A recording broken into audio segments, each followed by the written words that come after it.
Hello and welcome to today's class. Today we'll be looking at the slide roll collar. But before we go ahead to that, I just want to show us a recap of the Peter Pan. Okay, so here's the Peter Pan and I have made copies because we'll be using the copies in the next collar type after Eton collar. So I've made a copy and I just want to show us a little bit of this is the one we made. I'm just going to leave that out. I'm going to keep one of this and we'll use one of it. It is advisable to come down on the CF by 0.5 centimeters on here, like so. So on your CF, you measure 0.5 centimeters. I'm just going to do this.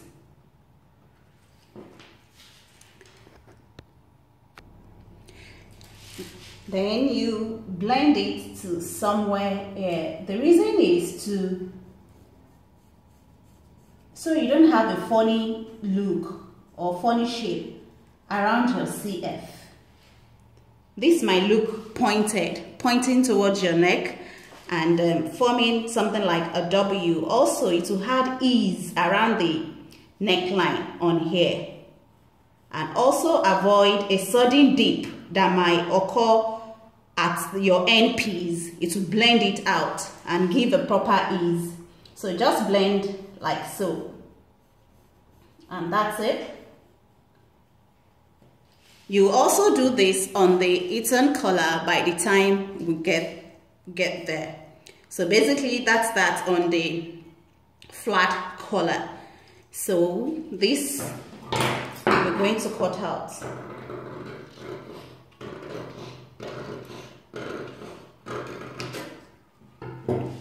So this is what it looks like. Remember I said you can curve here as you want,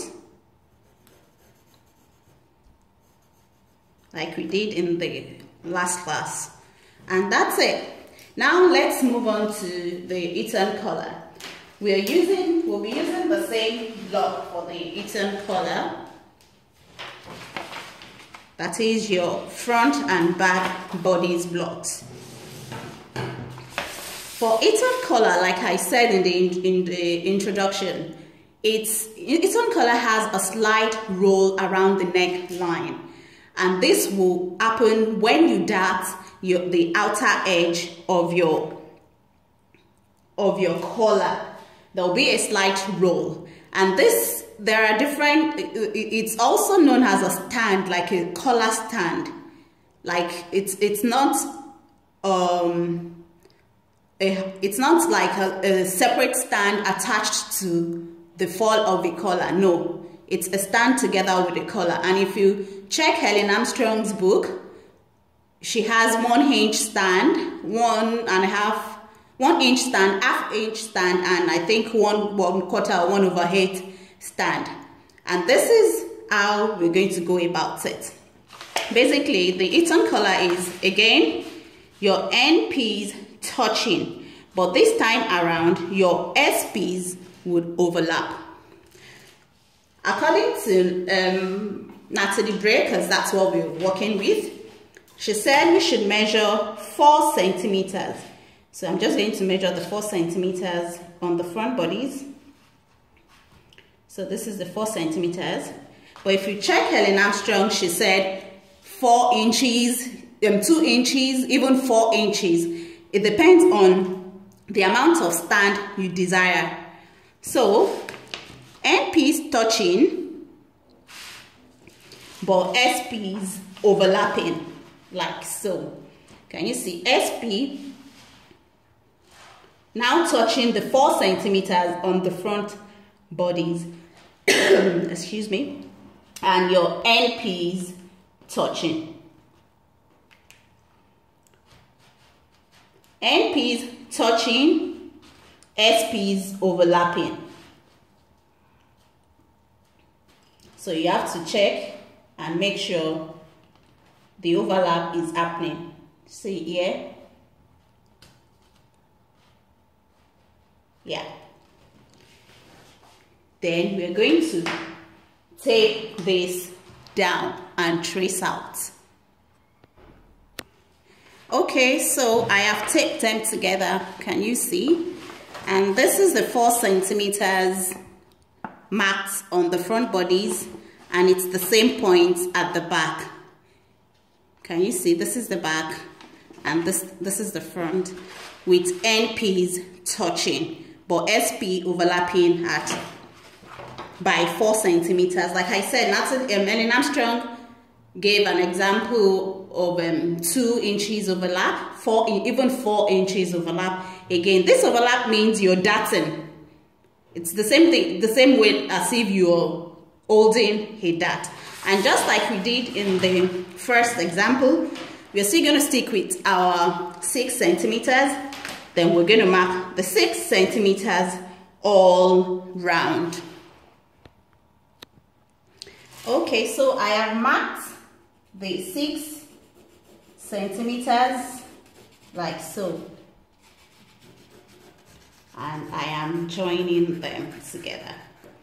Also, remember I talked about the depth on the CF, 0.5 centimeters for ease, so you just bring it down like so.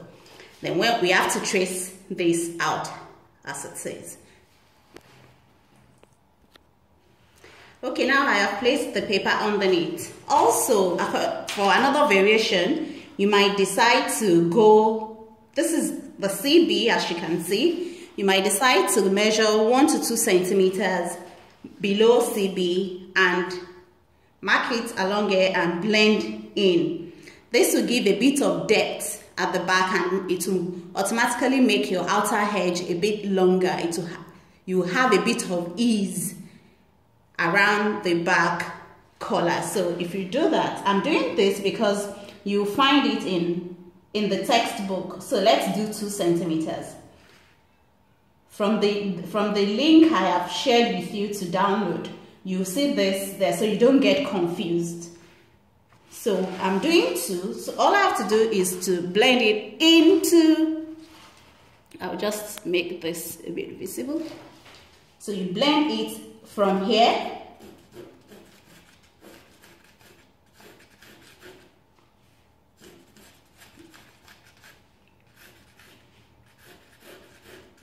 I've done 2. If you want to do 1, she mentioned between 1 to 2 centimeters.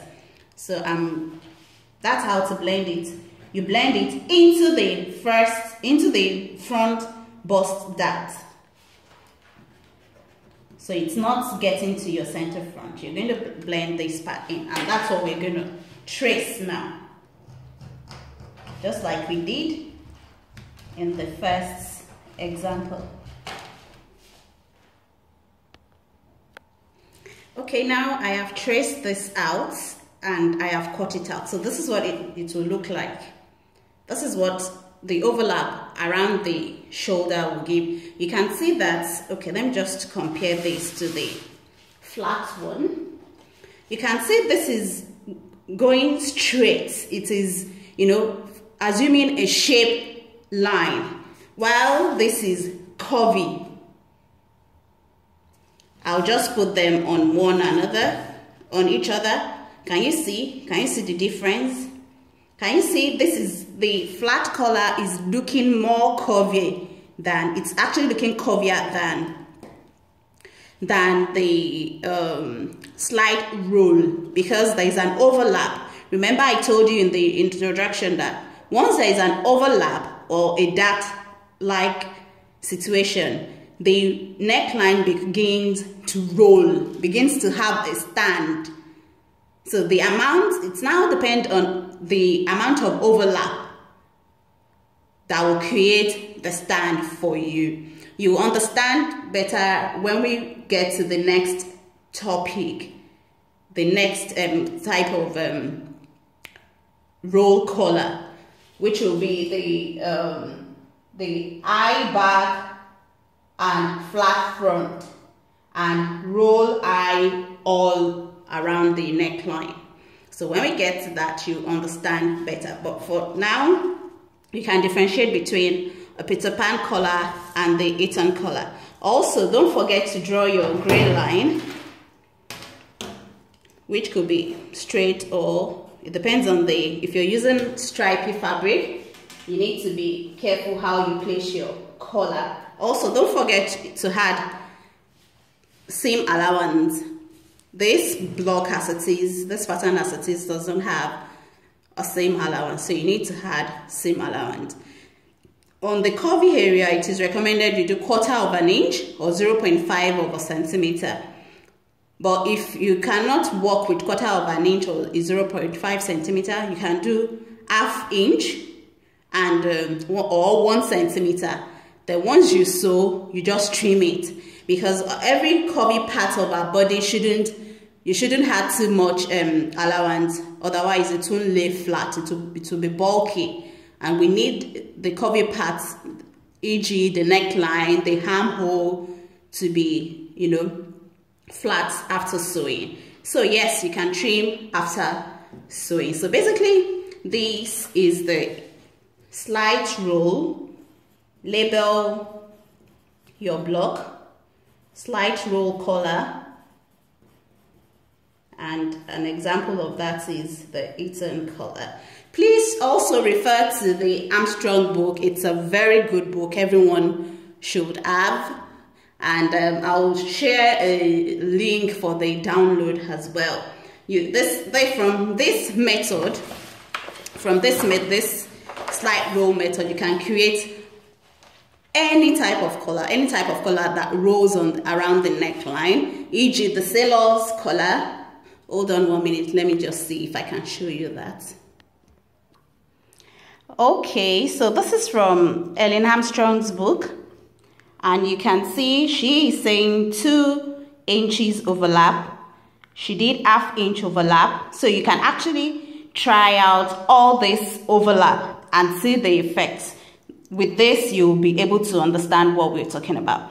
Okay, so, and from that Eton collar, from that slide roll block, you can create, this is sailor's collar.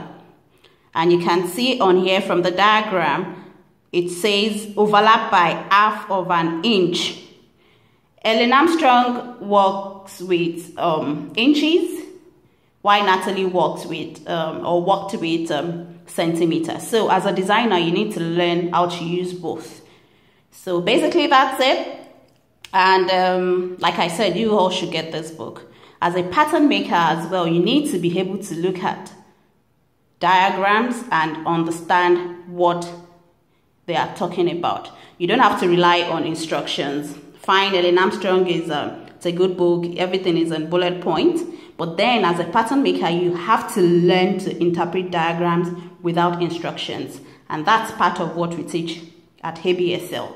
We teach our students to be able, most times I will just present to them diagrams and tell them to interpret, and they're doing well. So as a pattern maker, you shouldn't rely on instructions, because when you're employed by all of these companies, no company will give you instructions to follow.